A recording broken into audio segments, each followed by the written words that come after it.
They told me I would die this morning. I nodded, not because I agreed, but because it seemed like the polite thing to do. People expect nods when they say heavy things. It makes them feel lighter. It gives the illusion that what they just said has landed somewhere safe. But the truth is, I already knew. You don't reach the edge of a life like mine without hearing the footsteps, long before the door opens. I remember waking before the light, not because I feared the end, but because the stone beneath me had cooled. And when you can still feel the cold, you are still very much alive. I rose slowly. There is no mirror in this place, but I imagine I looked as I always did, somewhere between a madman and a monk, depending on the angle of light. I sat in my usual spot, under the window that doesn't belong to anyone. Every morning, the sun visits it, like an old friend who never knocks. It came again today, on time. The room was still, not the kind of stillness you can create, but the kind that grows slowly, like moss, or forgiveness. I listened to it. The quiet has its own rhythm, if you let it unfold. A sound stirred in the hallway, the iron groan of a gate, and the silence of a man who knows he is not here to change anything. A shadow passed the threshold. I recognized the shape, but not the name. The guards rarely speak to me. I think they fear I might ask them a question. They can't forget. I didn't greet him, not out of defiance, but because there is a kind of stillness you shouldn't interrupt. On the floor beside me, a cup, clay, simple, the sort you'd drink rainwater from, if it were all you had. I didn't look at it long. I had already looked at it for most of my life. Not the cup, but the moment, that small, suspended moment, between knowing and choosing. They ask if I'm afraid. They always ask, and I always wait, just long enough for them to answer themselves. I've never found death to be the frightening thing. It's the assumptions about it that rattle people.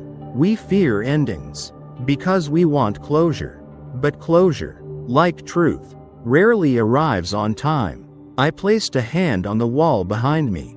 It was cold. That pleased me. I like when the world remains itself, no matter what's expected of it. They've called me many things. A gadfly, a corrupter, a waste of public patience. But my favorite, by far, was the man who once called me the echo that never ends. I think he meant it as an insult, but I've always admired echoes. They know how to linger, without explanation. Xanthippe would be laughing right now, or scolding. She never did approve of how long I could sit without saying a word. I married her for that reason. She was louder than my thoughts, and that is not an easy feat. The first time I met her, she threw a sandal at my head. It missed, barely. I knew then I was in love. Any woman who aims that precisely has already reasoned out 10 consequences ahead. Today, I miss her, not because I am dying, but because I am content. And contentment always opens the door to remembering. There is a crack in the wall to my right. Each morning, light passes through it, like a second thought. I look at it as I always have, with quiet suspicion and gentle affection. I once asked a boy what shape a thought takes. He told me it was round and warm, like bread. I haven't asked a better question since. Footsteps again. Softer ones. Maybe one of the students. They walk as if I'm asleep. But I'm not. I'm simply full of the kind of silence they haven't learned how to carry yet. They think I hide things. I don't. I just leave the doors open. And most people walk past because they're looking for walls. If I ever taught anything, it was that not knowing is the most honest place to begin. That's why I never wrote anything down. Books are too confident. They speak even when they should listen. People want clarity. I prefer courage. There's a difference. Clarity tells you where to go. Courage admits, you may never arrive. The guard came again. He didn't look at me. He looked near me, as if I might dissolve. If acknowledged too directly, he left the cup. It sat quietly on the floor. I let it be. Clay deserves patience. Funny thing about cups. They carry what we give them. Wine, water, death, but never judgment. I reached for it slowly. Not because I hesitated, but because I wanted to feel the temperature of the room. Through its surface, it was warm, and I found that oddly kind. They expect fear. People always do. They want the tremble, the grand last words, the look to the heavens. But all I could think about was how the light had shifted. Just a little more gold now. On the stone near my feet, I lifted the cup with both hands. Not because it was heavy, but because I believe even endings deserve ceremony. I brought it close, smelled it, bitter, earthy, almost thoughtful. It could have used more honey. I said aloud. No one laughed, but I did, and then I drank. Not quickly, not slowly, like a man drinking rain. I felt it settle, not like a weight, but like something remembering where to go. I placed the cup beside me, as if returning it to the silence it came from. Then I breathed out. That was all. No thunder, no darkness falling, no divine whisper, only breath and stillness. I think someone moved, a shift on the bench. Their sleeve made a soft sound against stone. It was enough to remind me that I wasn't alone, but I didn't open my eyes. Not yet. I was listening. People don't realize how much sound the body makes when it stops trying to explain itself. My foot curled, not from pain, from memory. The body remembers what the mind has long since accepted. I heard someone weep, quiet, ashamed to disturb the moment. They always cry at the wrong time. Not when I lived, but now, as if tears can teach anything. The light didn't shift anymore. It stayed with me, like it understood. This was no longer a place for change. I breathed again. Fewer heartbeats followed. It wasn't a descent, it was an unraveling. There is no bottom to death, just a quiet fading of the reasons you once stayed. I remember thinking, this is not sadness, it's just the part of the day that forgets to speak. The room didn't change when I stopped moving. It simply listened. I could still feel its shape around me. The texture of the stone, the weight of the silence, the breath of others, held too long. Someone touched the bench, where I had been sitting. I felt it, not as a ghost, but as a warmth, being acknowledged. No one spoke, not out of fear, but out of reverence. It was the kind of silence you don't break, just because you're uncomfortable. One of them folded my robe. They were careful, not because the cloth mattered, but because the moment did. I've always said, you can measure a man by how he handles what cannot speak back. The cup still sat beside me, empty, but not forgotten. Strange how an object so ordinary can become sacred once you've touched it without pretending. I sensed someone pacing, a student, perhaps, the kind who always needed something to do with his hands.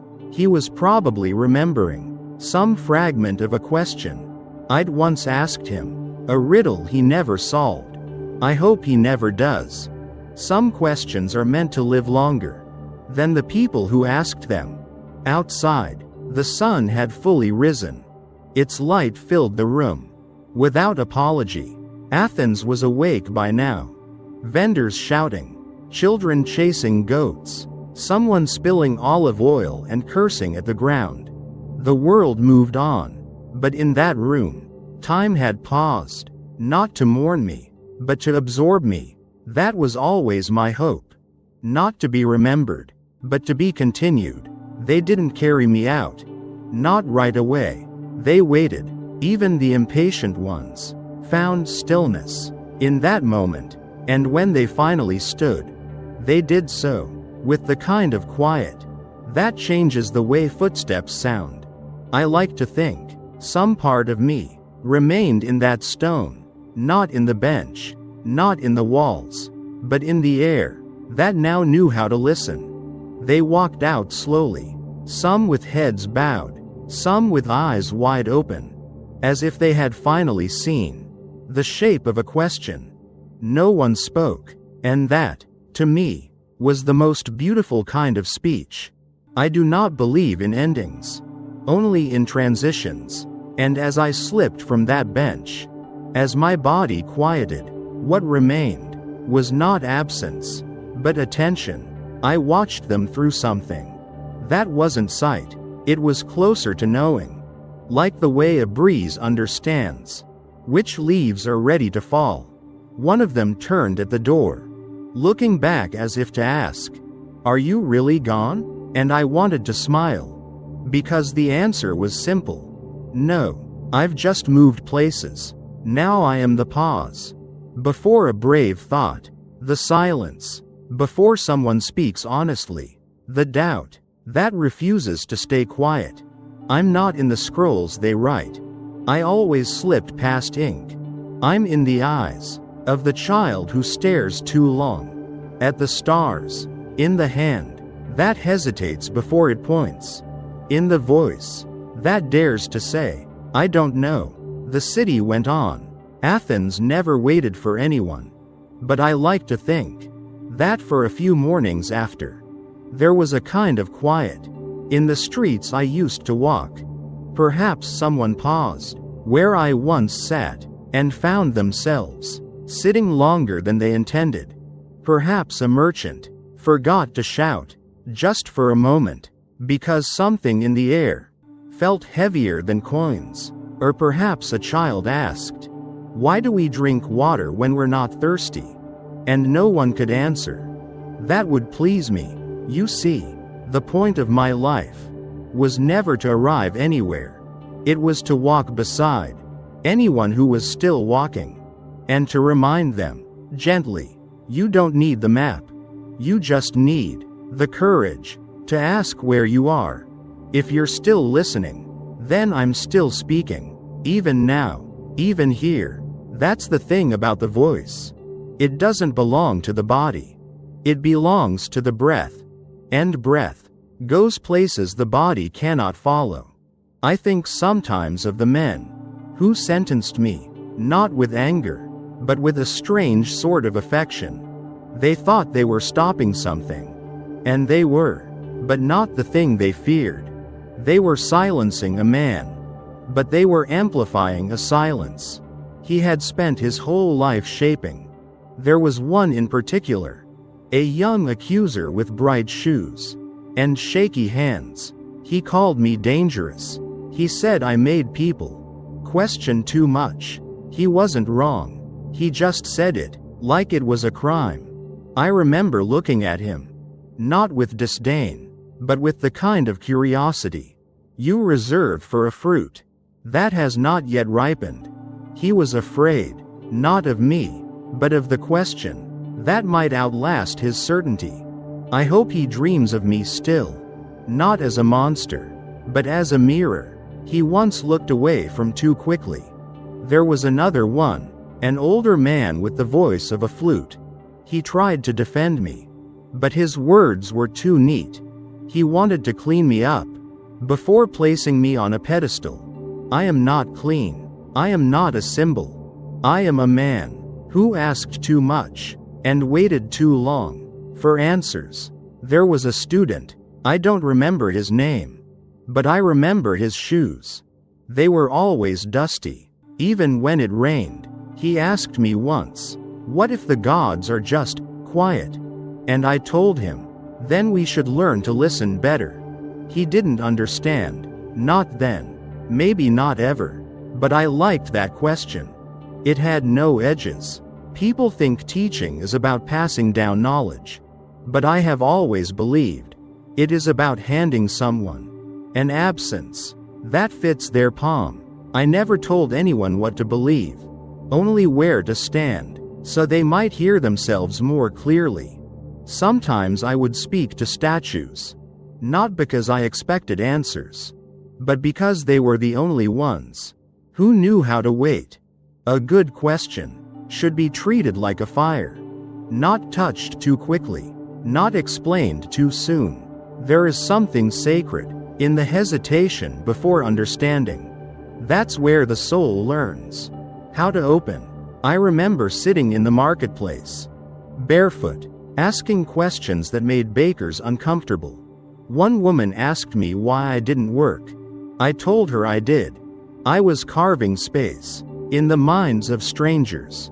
She didn't like that answer, but she offered me a fig, which I took, and never forgot. The fruit was sour, but the gesture was sweet. And I have always been more nourished by gestures than meals. I wonder what she's doing now. Perhaps she still sells bread. Perhaps she still remembers the strange old man who asked her, "What shape is gratitude?" I think she said it was round, like a coin, like the sun, like a wound that heals itself. That was a good day. They were not all good. There were days I spoke too sharply, days I listened too little, days I confused curiosity with cruelty. That is the danger of asking. You sometimes forget that questions have weight, but I never meant harm. Even when I interrupted, it was only because I sensed a thought trying to escape someone who had locked it up for too long. The mind, when startled, sometimes reveals its truest face, and I wanted to see it, even if only for a moment.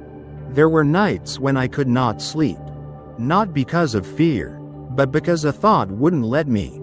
Some thoughts are like children.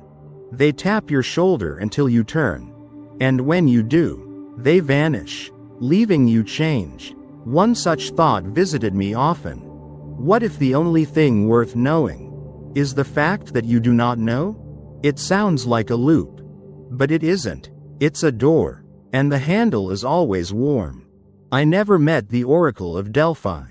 Not truly. I heard what she said about me, that I was the wisest man in Athens, because I knew nothing. People quote that often. They miss the weight of it. Knowing nothing is not the same as pretending not to know. It is not humility. It is honesty. And honesty, when held correctly, feels less like virtue and more like being stripped of every comfort you didn't realize you had. There was a boy, young, angry, brilliant. He thought my questions were tricks. He shouted once, "Why do you only destroy?" And I told him, "Because building begins where delusion ends." He didn't return after that. I hope he found something solid to build on. I hope it was not too clean. I've always mistrusted clean things. Clean beliefs. Clean histories. Clean truths. Give me something flawed. Something weathered. Something that smells like the hands that shaped it. I think often of my own teachers. Not the famous ones, but the old man who used to whistle while carrying water in cracked jars. He told me once, "A jar that leaks reminds you to come back sooner." That was the first time I understood time as a kindness, not a threat, not a debt, but a return. There was also a woman, blind, toothless, and full of stories. She claimed she once met a god who asked for directions. I asked her what she said. She told me. I pointed. Then I waited. I never forgot her. It wasn't the god that mattered. It was that she waited. Waiting, when done with presence, is a form of prayer. And I believe, if the gods exist, they are made of waiting. I used to walk the same path every morning. Past the fig trees, the man who sold sandals, the woman who hummed to chickens. I liked seeing the city before it knew it was awake. Streets have different thoughts. Before the people come. That is when truth feels less watched. I would stop at the square. Ask whoever was near, "What are you thinking today?" That you weren't thinking yesterday? Most would walk away. Some would lie. A few would pause. And in that pause, I saw a kind of light that no philosophy can teach. It is the light of a person meeting themselves for the first time that day. We spend too much of life wearing the face others expect, and too little noticing the faces we wear in silence. If I have any regret, it is that I did not ask more about love. I asked about truth, about justice, about courage, but love, I only circled it, as if afraid it might answer too clearly. Perhaps love is the question that asks us back, and most of us are too startled to reply. There were dreams I had in my final weeks. Some were quiet, others were not. One dream kept returning. I was walking through a room filled with empty chairs. Each chair had a name I'd forgotten. Each name hummed, not like music, but like memory. I think the chairs were all questions I'd once asked, and never fully answered. There's peace in that. Not every thread needs tying. Some are meant to be held, fraying softly as time moves forward. A student asked me once, "What is the soul, Socrates?" I told him, "The soul is the part of you that listens when no one else does." He frowned. He wanted something firmer, something with rules. But the soul, like silence, refuses cages. It arrives when we stop announcing ourselves. If you want to meet your soul, try standing still and tell the birds forget you are there. That is what I believe death is. Not an end, not a punishment, just a moment quiet enough for your soul to hear itself again. If I had more time, I would have listened more. Not spoken less, just listened more. To the way people say, "I'm fine," with a tremor. To the way joy sometimes hides in the last bite of bread. To the way loneliness sounds like breathing behind a closed door. I don't know what comes next. I never pretended to. But I know this: whatever follows, if anything follows, must be quiet enough to carry a question. And I am ready for that. I am not afraid. I am not brave. I am simply here. Wherever here may go next. And you, yes, you who are still listening, you are not alone. Not now. Not ever.